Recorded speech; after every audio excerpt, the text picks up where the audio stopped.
Sư phụ, con trở về rồi. Con đã trở lại. Con vẫn ổn. Tốt quá rồi. Dạ sư phụ, con đã về đúng hẹn và con có rất nhiều điều muốn kể với người. Một hành động nhỏ bé có thể thay đổi số phận của bạn mãi mãi. Bạn có tin điều đó không? Đôi khi chúng ta không nhìn thấy ngay kết quả của hành động mình làm. Nhưng với một chú Tiểu trong câu chuyện này, những gì cậu ấy đã làm đã thay đổi mọi thứ. Liệu một hành động tưởng chừng như vô nghĩa có thể thay đổi cả định mệnh? Để tôi kể cho bạn nghe câu chuyện bí ẩn này. Trong khu rừng sâu tĩnh mịch trên ngọn núi cao, nơi ánh sáng khó xuyên qua những tán lá rậm rạp, có một ngôi chùa nhỏ nằm cô lập. Tại đó, hai vị sư cùng sống, một vị sư già, trầm tĩnh và uyên bác, và một chú Tiểu trẻ tuổi, hiếu động nhưng đầy lòng nhân ái.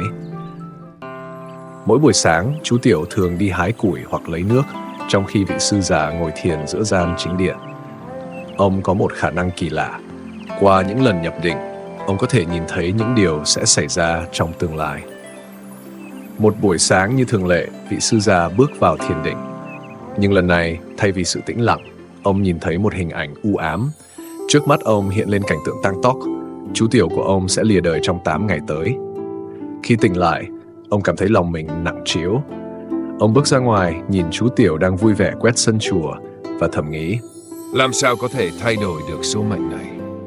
Ngày hôm sau, vị sư già gọi chú Tiểu đến. Giọng ông nghiêm nghị nhưng vẫn đầy ấm áp.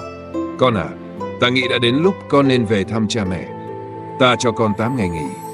Hãy tận dụng thời gian này thật tốt. Chú Tiểu ngạc nhiên nhưng rất vui mừng. Thật sao sư phụ? Con cảm ơn người. Con nhớ cha mẹ lắm. Nhớ kỹ, con phải trở lại đúng ngày thứ 8. Tuyệt đối không được trễ. Dạ, con hứa sẽ trở về đúng hẹn. Chú Tiểu vui vẻ thu dọn hành lý, rời khỏi chùa ngay hôm ấy. Vị sư già đứng trước cửa, nhìn theo bóng dáng nhỏ bé của chú khuất dần trong rừng sâu. Ánh mắt ông chất chứa nỗi buồn và lo lắng. Chú Tiểu xuống núi, băng qua những con đường gồ ghề và rừng rậm, âm u. Trên đường về nhà, chú dừng lại bên một con suối trong để uống nước. Đang cúi xuống, chú chợt nhìn thấy một đàn kiến đang tất bật ra vào hang trên bờ suối. Nhưng một điều lạ xảy ra, mực nước suối bỗng dâng lên một cách bất thường. Dòng nước từ thượng nguồn cuồn cuộn đổ về, đe dọa cuốn phăng mọi thứ. Ôi trời! Nước mà tràn vào đây thì cả đàn kiến sẽ chết mất. Không kịp suy nghĩ nhiều, chú Tiểu lao vào hành động.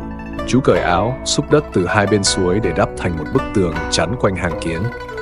Nước ngày càng dâng cao, cuốn theo bùn đất, nhưng chú không dừng lại. Mồ hôi nhễ nhại, đôi tay chú đau rát vì những viên đá sắc nhọn. Nhưng chú vẫn kiên trì. Cuối cùng, bức tường nhỏ bé cũng hoàn thành, chặn được dòng nước xiết và cứu sống cả đàn kiến. Chú nhìn những chú kiến nhỏ bé vẫn tiếp tục công việc của chúng, trong lòng cảm thấy nhẹ nhõm và vui sướng. 8 ngày trôi qua, vị sư già ngồi lặng trong chùa, lòng trĩu nặng. Hôm nay là ngày chú Tiểu phải trở về. Ông bước ra sân, ánh mắt hướng về con đường mòn dẫn lên núi. Trong lòng ông đầy mâu thuẫn. Liệu lời tiên tri có đúng? Hay điều kỳ diệu nào đó đã xảy ra? Đúng lúc đó, từ xa, ông nghe thấy tiếng cười. Bóng dáng nhỏ bé của chú Tiểu hiện ra, vừa đi vừa hát, trông tràn đầy sức sống. Ông đứng sững người, đôi mắt mở to đầy kinh ngạc. Con đã trở lại. Con vẫn ổn. Tốt quá rồi. Chú Tiểu chạy đến, khuôn mặt rạng rỡ. Dạ sư phụ, con đã về đúng hẹn và con có rất nhiều điều muốn kể với người. Vị sư già kéo chú lại, giọng run run. Kể ta nghe. Suốt 8 ngày qua con đã làm gì? Chú Tiểu bắt đầu kể lại mọi chuyện, từ hành trình về nhà, những khoảnh khắc vui vẻ bên cha mẹ, cho đến việc cứu đàn kiến bên bờ suối. Nghe xong, vị sư già trầm ngâm, rồi ông khẽ mỉm cười, ánh mắt ánh lên niềm vui và sự ngưỡng mộ. Con không biết đâu, hành động cứu đàn kiến của con đã thay đổi tất cả. Con đã tạo ra một thiện nghiệp lớn đến mức đủ để thay đổi cả số phận của mình. Lời tiên tri mà ta thấy chỉ là một tương lai có thể xảy ra. Nhưng bằng lòng từ bi, con đã tự vẽ nên con đường mới cho chính mình. Câu chuyện khép lại với một bài học bất ngờ. Nhân quả không phải lúc nào cũng là một định mệnh bất di bất dịch. Nó luôn có thể thay đổi bằng những hành động nhỏ bé nhưng chân thành. Hãy nhớ rằng, một hành động thiện lành, dù nhỏ nhặt như cứu một đàn kiến, cũng có thể mở ra một tương lai tươi sáng hơn cho bạn và những người xung quanh. Bởi cuộc đời, dù đầy bí ẩn, luôn dành phần thưởng xứng đáng cho những tấm lòng biết sống vì người khác. Hãy tưởng tượng bạn có thể thay đổi số phận của mình bằng một hành động nhỏ. Bạn sẽ chọn làm gì? Cùng chia sẻ với Phật Tâm trong phần bình luận nhé. Nếu bạn chưa biết phải làm gì, hãy xem tiếp video này để hiểu thêm về sức mạnh của nhân quả và lòng từ bi trong cuộc sống của chúng ta. Nhân quả và lòng từ bi, sợi chỉ đỏ xuyên suốt cuộc đời. Câu chuyện về chú Tiểu và lời tiên tri định mệnh không chỉ là một bài học về lòng dũng cảm hay sự kiên trì, mà sâu xa hơn, nó mở ra một chân lý quan trọng trong giáo lý nhà Phật: nhân quả và lòng từ bi. Nhân quả, những gì bạn gieo là những gì bạn gặt. Trong Phật giáo, nhân quả không phải là sự trừng phạt hay phần thưởng từ một đấng siêu nhiên nào đó. Nó đơn giản là mối liên hệ giữa hành động và kết quả. Mỗi việc bạn làm, dù lớn hay nhỏ, đều để lại những dấu ấn trong dòng chảy cuộc đời. Trong câu chuyện, khi vị sư già nhìn thấy chú Tiểu sẽ qua đời trong 8 ngày, đó là kết quả của những nghiệp đã gieo trong quá khứ. Nhưng điều đặc biệt ở đây là nhân quả không phải là bất biến. Khi chú Tiểu cứu sống đàn kiến, hành động từ bi ấy đã gieo một hạt giống mới, đủ mạnh để thay đổi con đường mà số phận tưởng chừng đã định sẵn. Kết quả của nhân lành không phải lúc nào cũng đến ngay lập tức.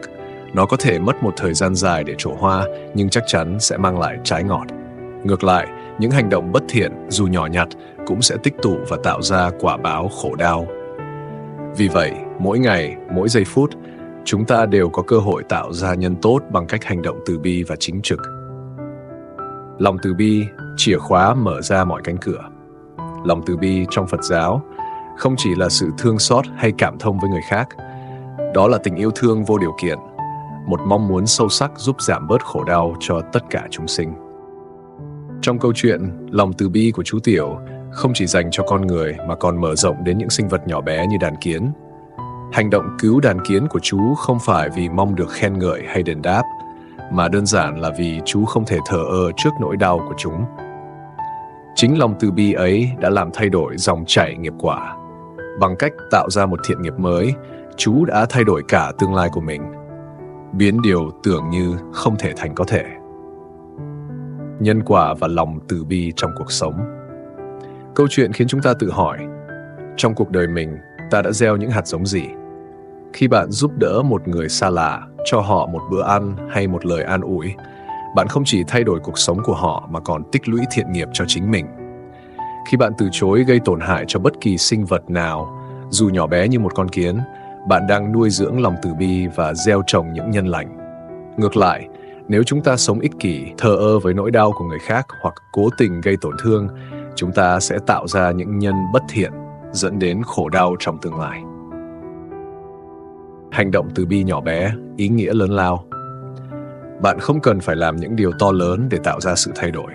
Một nụ cười với người xa lạ, một hành động nhặt rác trên đường, một lời nói động viên đúng lúc. Tất cả những điều nhỏ bé ấy, nếu làm bằng lòng từ bi chân thành, đều có sức mạnh thay đổi cả thế giới của bạn và những người xung quanh. Câu chuyện chú Tiểu cứu đàn kiến là minh chứng sống động. Nhân quả không phải là số phận bất biến, và lòng từ bi là chiếc chìa khóa để mở ra những điều tốt đẹp nhất trong cuộc sống. Hãy gieo nhân lành mỗi ngày, để cuộc đời bạn luôn được soi sáng bởi những quả ngọt của lòng từ bi. Chúng ta vừa cùng nhau khám phá một câu chuyện đầy ý nghĩa về lòng từ bi và sức mạnh của nhân quả.